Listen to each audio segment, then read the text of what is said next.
Welcome to mid day में education. This is Aditya Modi from NIT Trichy.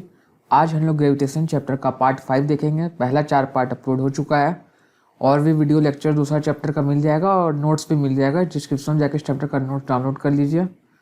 तो आज सबसे पहला टॉपिक जो हम लोग को पढ़ना है वो है थ्रस्ट एंड प्रेशर। तो थ्रस्ट क्या होता है? Thrust is the force acting on an object perpendicular to its surface. The effect of thrust depend on the area on which it acts. इसका मतलब क्या हुआ कि कोई भी सरफेस हो उसमें जो परपेंडिकुलर फोर्स जो लग रहा है उसको हम लोग थ्रस्ट कहते हैं। जैसे कि मान लीजिए सरफेस है तो इसमें परपेंडिकुलर किस डायरेक्शन में होगा? इस डायरेक्शन में होगा। ये एकदम एकदम स्ट्रेट लाइन थोड़ा टेढ़ा बन गया। एक मिनट, ये ऐसे। तो इस डायरेक्शन में जो फोर्स लग रहा होगा उसको थ्रस्ट कहेंगे। अगर सरफेस ऐसे टेढ़ा है, कोई सरफेस ऐसे टेढ़ा है तो इसके लिए परपेंडिकुलर इस डायरेक्शन में होगा।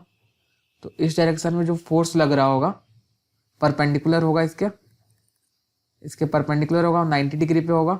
ये फोर्स जो हो गया इस सरफेस के लिए थ्रस्ट हो गया। तो जो फोर्स परपेंडिकुलर लगता है सरफेस को उसको हम लोग थ्रस्ट कहते हैं। ठीक है, तो बहुत ही सिंपल कंसेप्ट था थ्रस्ट। अब प्रेशर क्या होता है? Pressure is the force acting perpendicular on an unit area of an object. मतलब परपेंडिकुलर फोर्स जो यूनिट एरिया में लग रहा है। जैसे कि मान लीजिए ये जमीन है, इस जमीन का टोटल एरिया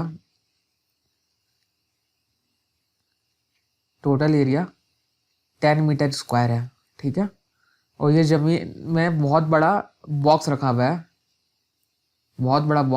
है, ठीक है।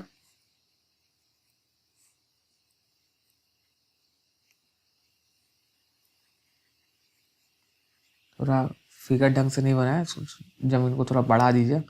10 मीटर स्क्वायर। तो और ये बॉक्स का जो वेट है वो है 100 न्यूटन। ठीक है, तो परपेंडिकुलर फोर्स कितना लग रहा है जमीन पे, सरफेस पे? 100 न्यूटन। इसका वेट तो एकदम परपेंडिकुलर लगेगा जमीन पे, इसका जो वेट है एकदम सीधा लगेगा, परपेंडिकुलर होगा सरफेस से। और एरिया कितना है जमीन का? एरिया है 10 मीटर स्क्वायर। तो प्रेशर क्या हो गया? प्रेशर हम लोग डिफाइन करते हैं परपेंडिकुलर फोर्स बाई एरिया, यानी फोर्स जो है पर यूनिट एरिया कितना लगा। ये 100 न्यूटन तो पूरा 10 मीटर स्क्वायर मिला कर लगा, मगर पर यूनिट एरिया कितना फोर्स लग रहा है उसको लोग प्रेशर कहते हैं। तो 100 न्यूटन को आप 10 मीटर स्क्वायर से डिवाइड दे दीजिए तो आ जाएगा 10 न्यूटन पर मीटर स्क्वायर। और 1 न्यूटन पर मीटर स्क्वायर को हम लोग सिंपली 1 पास्कल कहते हैं। प्रेशर का ऐसा यूनिट हुआ पास्कल, तो इसको आप कह सकते हैं सिंपली 10 पास्कल। 10 पास्कल, ठीक है। सिंपली आप कह सकते हैं इसको 10 पास्कल। तो इससे हमको क्या पता चलता है कि पर यूनिट एरिया में कितना फोर्स लग रहा है। जितना ज़्यादा प्रेशर होगा उतना ज़्यादा दबाव होगा उस जगह में, समझ रहे हो। और प्रेशर जो है एक स्केलर क्वांटिटी है, तब इसका कोई डायरेक्शन नहीं होता है। हम लोग भले बोलते हैं कि pressure equals to perpendicular force by area होता है, मगर ये स्केलर क्वांटिटी है, इसका कोई डायरेक्शन नहीं है। प्री डिफाइंड है कि परपेंडिकुलर फोर्स ही लेना है। और इसका ऐसा यूनिट क्या होता है? इसका ऐसा यूनिट होता है पास्कल। अब हम लोग पढ़ेंगे, इंपॉर्टेंट टॉपिक है प्रेशर इन फ्लूइड्स। तो सबसे पहले फ्लूइड्स क्या होता है? Any substance which has no fix shape, उसका कोई फिक्स शेप नहीं है, and has ability to flow is called fluids. मतलब वो अपने आप फ्लो करता है, मतलब एक जगह से दूसरा जगह जाने का काबिलियत है उसमें, अपने आप चल जाता है। उसको ऐसा नहीं है कि आपको बहुत फोर्स लगा के उसको भेजना पड़ेगा, वो बहाव में चल जाता है अपने आप। तो ऐसा कौन सा सब्सटेंस है? ऐसा दो है। एक है आपका लिक्विड, लिक्विड अपने आप फ्लो करता है, हल्का सा भी फोर्स लगता है फ्लो करने लगता है, उसका कोई फिक्स शेप नहीं है। और एक गैस, एक जगह से दूसरा जगह टेंडेंसी है उसका फ्लो करने का, हल्का सा भी फोर्स लगने पे, और वो कोई फिक्स शेप धारण नहीं करता, उसका कोई फिक्स शेप नहीं है। तो वहीं दिया है all liquids and gases are fluids, water and air are the most common fluids. Water और एयर हम लोग के चारों तरफ इसलिए मोस्ट कॉमन फ्लूइड्स में आ जाता है, गिनती में आ जाता है ये। तो फ्लूइड्स में जो प्रेशर रखता है उसमें हम लोग को 3 बात का ध्यान रखना है। पहला ध्यान, अ fluid contain in a vessel exact pressure at all the point. मतलब मान लीजिए एक कंटेनर है, इसमें फ्लूइड्स है, मान लीजिए वाटर है, ठीक है। वहीं एक कंटेनर है, इसमें ईटा रखा हुआ है, इसी साइज का, ठीक फिट हो जाए उस साइज का ईटा रखा हुआ है, ठीक है, इस कंटेनर के अंदर।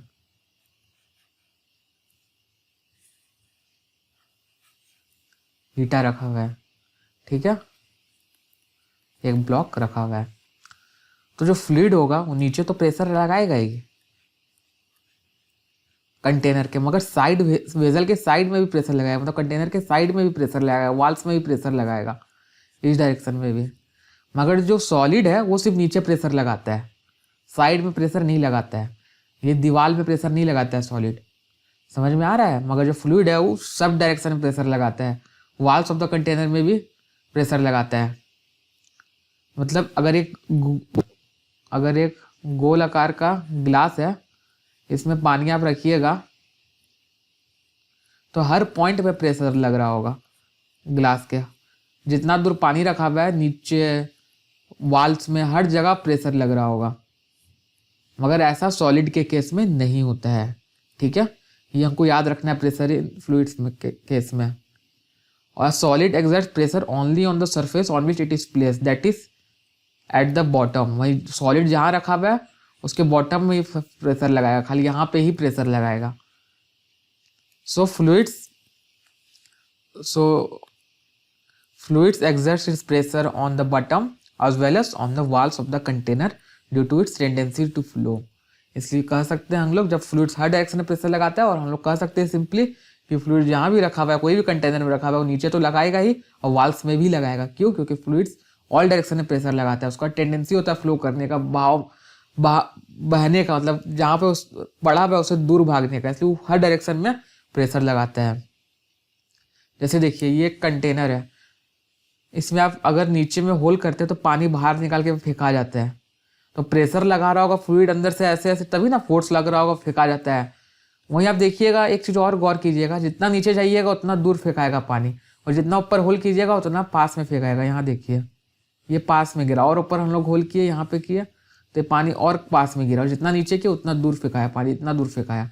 तो इसका मतलब क्या हुआ कि फ्लूइड प्रेशर जो है जैसे जैसे नीचे जाते डेप्थ में जाते जाते वो इंक्रीज करता है। समझ में आया? फ्लूइड प्रेशर जो है डायरेक्टली प्रोपोर्शनल टू डेप्थ होता है, कह सकते हैं। अब जितना गहराई में जाइएगा उतना प्रेशर लगेगा, इसलिए यहाँ ज़्यादा प्रेशर लग रहा है, इसलिए पानी ज़्यादा दूर फेंका रहा है। और इसका डेरिवेशन भी होता है, फॉर्मूला भी होता है, वो हम लोग आगे क्लास में पढ़ेंगे। अब हम लोग को देखना है पास्कल लॉ।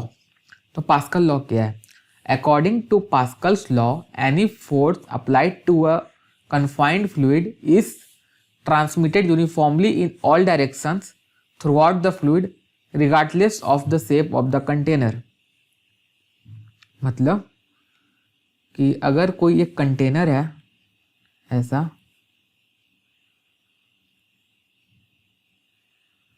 ठीक है, इसमें वाटर रखा हुआ है, मान लीजिए कोई भी फ्लूइड रखा हुआ है, वाटर ही का है, कोई भी फ्लूइड रखा हुआ है। अगर इसमें आप एक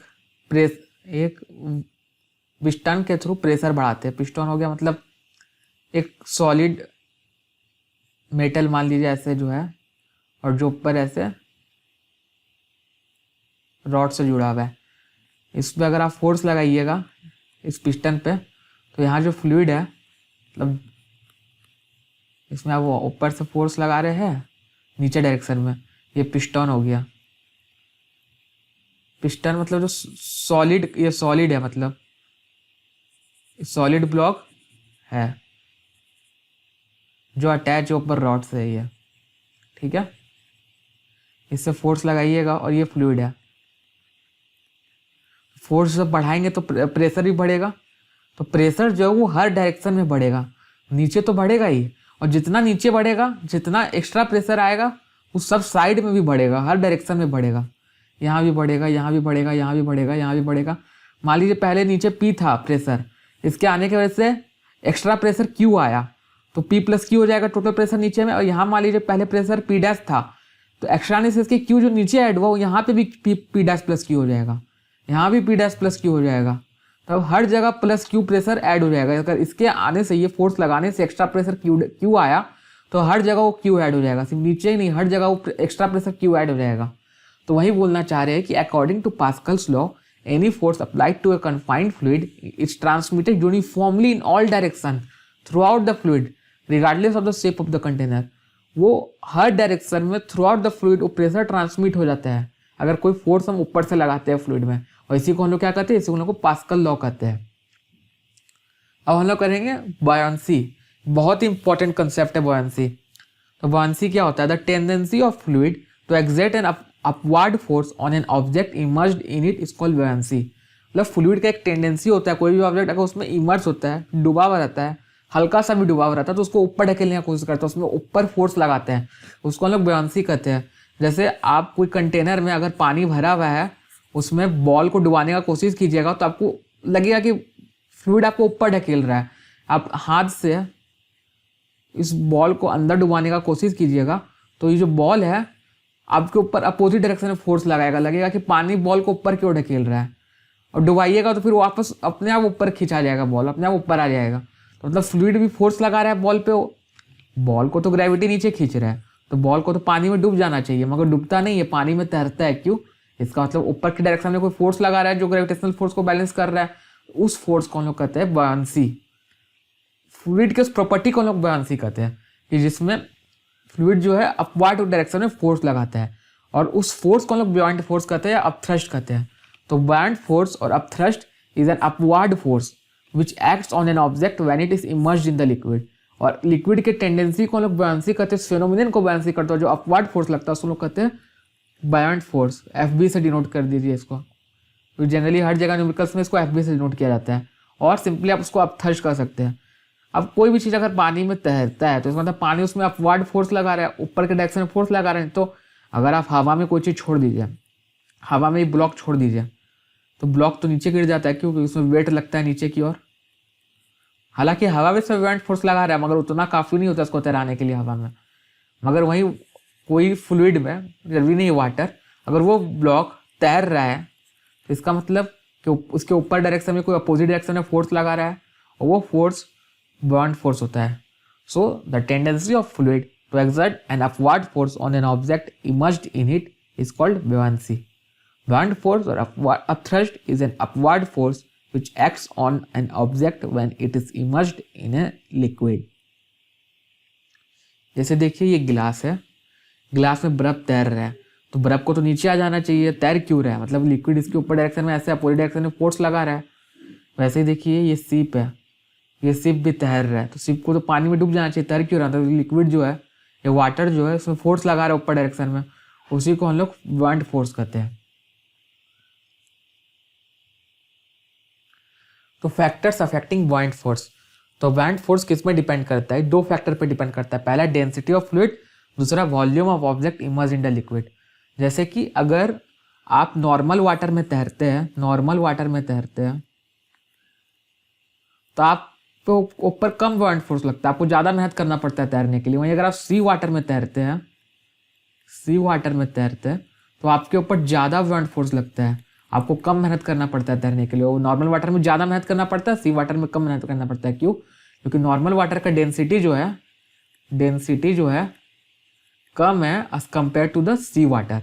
सी वाटर का जो डेंसिटी है वो ज़्यादा है, इसलिए यहाँ पे आपको कम मेहनत करना पड़ता है, क्योंकि आप पे ज़्यादा बॉयंट फोर्स लगता है, इसलिए आपको डूबने का चांस कम होता है, मतलब आप इजीली तैर लेते हैं।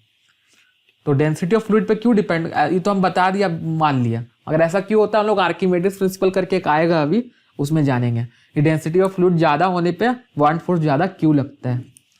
और दूसरा फैक्टर हो गया volume of object emerged in a liquid. जितना ज़्यादा ऑब्जेक्ट लिक्विड में डुबा रहेगा उतना ज़्यादा बॉयंट फोर्स लगेगा। जैसे ये पानी है, इसमें आप बॉल को डुबाते हो, अगर हल्का सा डुबाया तो पानी हल्का फोर्स लगाएगा। अब ये एक्सपेरिमेंट घर में कीजिएगा, एक बाल्टी में पानी भरिएगा या फिर बास्केटबॉल, फुटबॉल या कोई भी बॉल हो, उसको डुबाने की कोशिश कीजिएगा। जैसे जैसे आप उसको ढकेलते जाइएगा पानी में, आपको, और आपका हाथ यहाँ पे ऊपर होगा, आपको हाथ को महसूस होगा कि पानी का फोर्स बढ़ते जा रहा है, ऊपर की ओर जो फोर्स लग रहा है वो बढ़ते जा रहा है। जब पूरा डुबा दीजिएगा पानी के अंदर ऐसे बॉल को, और आपका हाथ भी यहाँ पे होगा, लगेगा बहुत बहुत फोर्स से आपको पानी ऊपर की ओर ढकेलेगा। तो जितना ज़्यादा वॉल्यूम इमर्ज होता है बॉल का, उतना ज़्यादा बॉयंट फोर्स भी बढ़ जाता है। और ये तो इसमें भी हम बता दिए कि वॉल्यूम जैसे इमर्सन बढ़ता है तो बॉयंट फोर्स बढ़ता है। मगर ऐसा क्यों होता है? वो भी हम लोग जानेंगे आर्किमिडीज प्रिंसिपल में। तो अभी यहाँ तक आप ये समझ लीजिए कि डेंसिटी ऑफ द फ्लूइड और volume of the object emerge in the liquid, ये दो फैक्टर है जिसमें बॉइंट फोर्स डिपेंड करता है।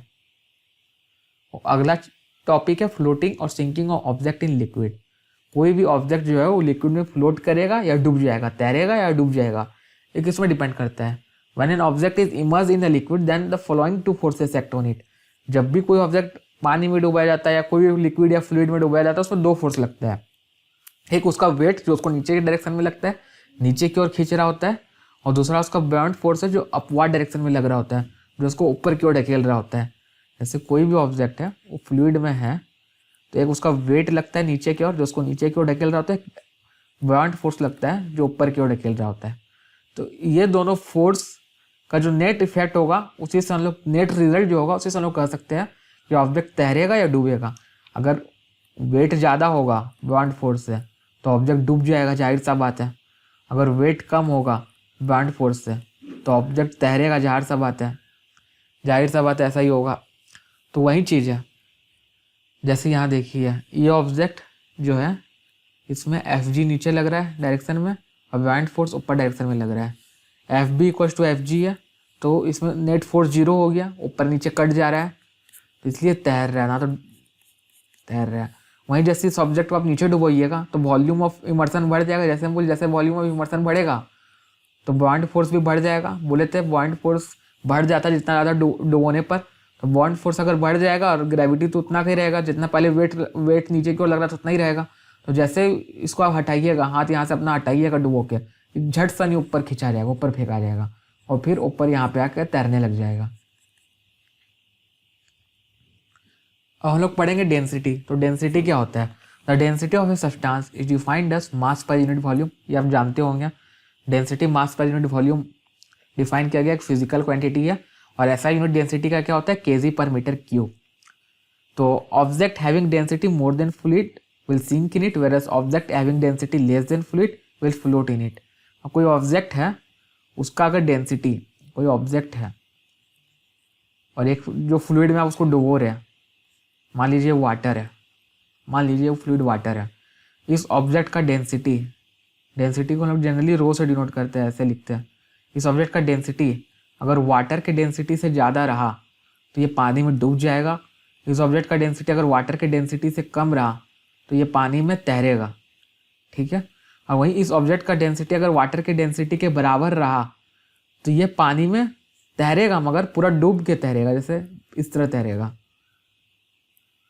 मतलब पूरा नीचे नहीं खिंचा जाएगा, इस तरह तैरेगा, पूरा डूब के तैरेगा। जैसे कि अगर ज़्यादा रहता है तो पूरा ज़मीन पे आ जाता है डूब के। अगर ऑब्जेक्ट का डेंसिटी ज़्यादा रहता है तो पानी में डूब के पूरा ज़मीन में आ जाएगा, कहीं बीच में नहीं रहेगा। मगर अगर बराबर रहेगा तो कहीं बीच में उतरेगा। और वहीं अगर वो कम रहेगा वाटर से तो ऊपर में ऐसे तैरेगा, आधा आधा एयर में रहेगा और आधा वाटर में डूबा हुआ रहेगा। आधा तो एग्जैक्टली आधा नहीं, वो डिपेंड करता है, मैथमेटिकली आप उसको निकाल सकते हैं कि कितना डूबा रहेगा, कितना तैरे और कितना हवा में रहेगा। मतलब कुछ पोर्शन उसका डूबा हुआ रहेगा पानी में और कुछ पोर्शन जो पानी के ऊपर रहेगा। तो तीन केस होता है, ऑब्जेक्ट का डेंसिटी या तो वाटर के बराबर हो तो पूरा डूब के तैरेगा, ऑब्जेक्ट का डेंसिटी वाटर से ज़्यादा हो, वाटर के डेंसिटी से ज़्यादा हो तो पूरा डूब जाएगा, ज़मीन में आ जाएगा डूब के पानी के। और ऑब्जेक्ट का डेंसिटी जो है वाटर से कम हो तो कुछ पोर्शन वाटर में डूबा रहेगा, कुछ पोर्शन एयर में रहेगा, ठीक है। ये चीज़ याद रखिएगा। अब अगला कंसेप्ट है रिलेटिव डेंसिटी। तो रिलेटिव डेंसिटी क्या होता है? The relative density of a substance is a ratio of its density to that of water. मतलब सिंपल एक रेशियो है, डेंसिटी ऑफ सब्सटेंस लेना, उसको डेंसिटी ऑफ वाटर से डिवाइड कर देना। इससे लोगों को क्या पता चलता है कि कोई सब्सटेंस वाटर से कितना ज़्यादा हेवी है। जैसे मान लीजिए किसी सब्सटेंस का रिलेटिव डेंसिटी 2 आया, तो 2 का मतलब क्या हुआ? 2 इक्वल टू हो गया density of substance by density of water. यही मतलब हुआ इसका। तो सिंपली ये क्या दर्शाता है? सिंपली दर्शाता है कि डेंसिटी जो सब्सटेंस का डेंसिटी है, डेंसिटी ऑफ जो सब्सटेंस है वो 2 टाइम्स है डेंसिटी ऑफ वाटर के, डेंसिटी ऑफ वाटर के 2 टाइम्स है। मतलब जो सब्सटेंस है 2 गुना हेवी है पानी के कंपेयर में। तो ये दर्शाता है कि it express the heaviness of the substance in comparison to the water. और इसका कोई यूनिट नहीं है क्योंकि ये रेशियो है, it has no unit as it is ratio of similar quantities. कोई भी सिमिलर क्वांटिटीज़ का रेशियो लेंगे तो यूनिट तो उसका आएगा ही नहीं। जैसे रिलेटिव डेंसिटी में कोई भी दो सब्सटेंस है, इसका जो कोई भी डेंसिटी है उसका न्यूमेरिकल वैल्यू प्लस यहाँ kg पर मीटर क्यूब आएगा। वैसे ही वाटर का जो होगा डेंसिटी इंटू kg पर मीटर क्यूब जो है, ये दोनों कट जाएगा तो कोई यूनिट आएगा नहीं, कोई एक न्यूमेरिकल वैल्यू आएगा, इसलिए इसका कोई यूनिट नहीं होता है। अब हम लोग पढ़ेंगे आर्किमिडीज प्रिंसिपल, जो स्टार्टिंग में जिसका हम बात कर रहे थे। तो आर्किमिडीज प्रिंसिपल क्या है? When an object is fully और पार्सली, मतलब पूरा या आधा या थोड़ा सा कुछ पार्ट, पार्सली तो थोड़ा सा कुछ part, is emerge in a liquid, मतलब पानी में डुबोया जाता है, it experience and ward force और अपवार्ड थ्रस्ट। वो तो हम लोग पढ़े कि पानी में कोई ऑब्जेक्ट या लिक्विड में या कोई भी फ्लूइड में कोई ऑब्जेक्ट डुबोया जाता है, या तो पूरा या तो कुछ पार्ट, तो उसमें एक अपवार्ड फोर्स लगता है, एक अपथ्रस्ट लगता है, जिसको हम लोग बॉन्ड फोर्स कहते हैं। वो किसके बराबर होता है? Which is equal to the weight of the liquid displaced by the object. वो बॉन्ड फोर्स जो होता है, जो लग रहा होता है, उसका मैग्नीट्यूड इक्वल होता है जितना लिक्विड डिस्प्लेस किया गया उस ऑब्जेक्ट के कारण। Weight of liquid displaced by the object, जैसे देखिए यहाँ पे है, ये इमेज को देखिए, बॉन्ड फोर्स और upthrust acting on an object, ठीक है, equals to weight of the liquid displaced by the object. जैसे ये ऑब्जेक्ट को डुबोया गया, पहले पानी जो था, एक मिनट देखिए, जैसे ऑब्जेक्ट को डुबोया गया तो पानी निकला, डिस्प्लेस क्या है, पानी को हम लोग कलेक्ट कर लिए, जितना पानी डिस्प्लेस हुआ, ये इतना पानी डिस्प्लेस हुआ, इसको हम लोग कलेक्ट कर लिया, इसका वजन नापे, मान लीजिए इसका वजन आया 10 न्यूटन, इसका वेट आया 10 न्यूटन, तो इसमें जो अपवार्ड फोर्स लगेगा वो 10 न्यूटन के बराबर होगा। फोर्स ऑफ बाउंसी क्या हो जाएगा? 10 न्यूटन के बराबर हो जाएगा। अब जितना वेट डिस्प्लेस हो रहा है उतना अपवार्ड फोर्स लग रहा है। अब याद कीजिए, हम स्टार्टिंग में बोले थे ना कि बॉन्ड फोर्स जो होता है Fb, वो दो फैक्टर पर डिपेंड करता है। पहला हो गया आपका डेंसिटी ऑफ फ्लूइड, दूसरा हो गया volume of water, liquid displace, volume कितना डिस्प्लेस किया गया। अब जैसे देखिए, वेट इक्वल्स टू क्या होता है? वेट इक्वल्स टू mg होता है। मास को आप क्या लिख सकते हैं? मास को आप लिख सकते हैं density into volume, rho V g, तो weight equals to rho V g हो गया। ऐसे डेंसिटी क्या होता है? डेंसिटी को होता है मास पर यूनिट वॉल्यूम, तो आप सिंपली मास को डेंसिटी इंटू वॉल्यूम लिख सकते हैं, तो मास के बदले डेंसिटी इंटू वॉल्यूम लिख दीजिए आप, और जी के बदले जी तो लिखाएगा ही, उसमें कोई चेंजेस नहीं है, तो weight equals to rho V g हो गया, ठीक है। तो जो बॉन्ड फोर्स है वो बराबर है जितना लिक्विड डिस्प्लेस हो रहा है, और वो किसके बराबर है? वो बराबर रो वी जी के। तो जितना ज़्यादा वॉल्यूम होगा उतना ज़्यादा वेट होगा, वेट ऑफ लिक्विड डिस्प्लेस्ड होगा, उतना ज़्यादा बॉन्ड फोर्स होगा। और सेम चीज़ में सेम कर सकते हैं, जितना ज़्यादा डेंसिटी होगा उतना ज़्यादा वेट ऑफ लिक्विड डिस्प्लेस्ड होगा और उतना ही ज़्यादा बॉन्ड फोर्स होगा, ठीक है। ये आर्किमिडीज प्रिंसिपल है, ये आर्किमिडीज ने ये प्रिंसिपल दिया था, और इसका बाकायदे प्रॉपर प्रूफ भी है, मगर वो प्रूफ आप लोग को अभी नहीं पढ़ना है। जब ये चैप्टर क्लास 11 में वापस से रिपीट होगा तो वहाँ बहुत ही अच्छा से समझाया जाएगा, तो इसके लिए ज़्यादा दिमाग नहीं लगाना है। अभी मान लीजिए आप लोग कि कोई भी ऑब्जेक्ट, कोई भी फ्लूइड लिक्विड में जब इमर्स किया जाता है तो उसमें जो अपवार्ड फोर्स लगता है वो उसके बराबर होता है, उस लिक्विड के वेट के बराबर होता है जितना वो ऑब्जेक्ट डूबने के कारण डिस्प्लेस होता है, ठीक है। अब हम लोग दो न्यूमेरिकल करेंगे इससे रिलेटेड। पहला है, if an iron object is immersed in water, it displaces 8 kg of water, then how much buoyant force acting on an iron object in newton. सबसे पहले हम बताए थे न्यूमेरिकल कोई भी आएगा, सबसे पहले आपको फिगर बनाना है, रफ फिगर। तो जैसे आयरन कोई ऑब्जेक्ट है, आयरन ऑब्जेक्ट, उसको पानी में डाला गया तो वो 8 kg वाटर डिस्प्लेस किया गया।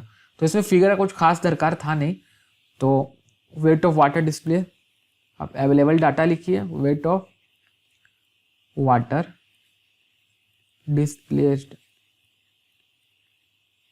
इक्वल्स टू 8 kg, ठीक है। तो जी का वैल्यू कितना दिया हुआ है? 10 मीटर पर सेकेंड स्क्वायर। ये वेट नहीं, ये मास हो गया, सॉरी, ये मास हो गया, मास ऑफ वाटर डिस्प्लेस। तो total weight of water displace क्या हो जाएगा, mass into acceleration due to gravity, तो 8 into 10 equals to 80 Newton.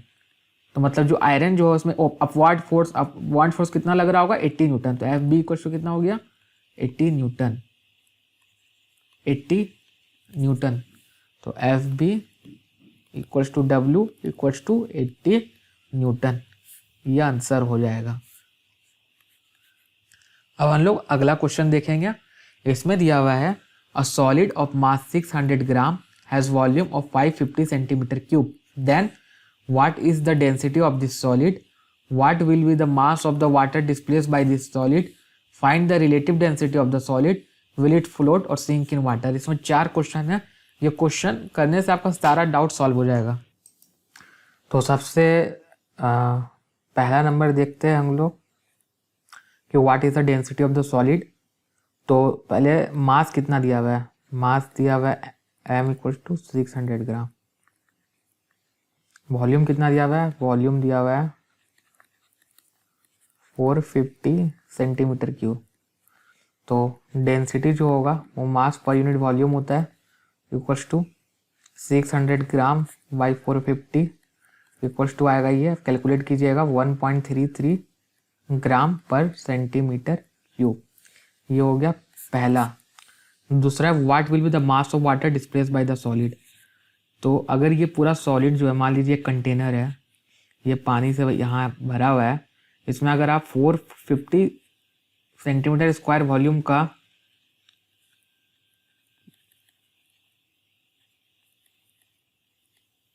Centimetre cube, square नहीं सेंटीमीटर क्यूब, एक मिनट,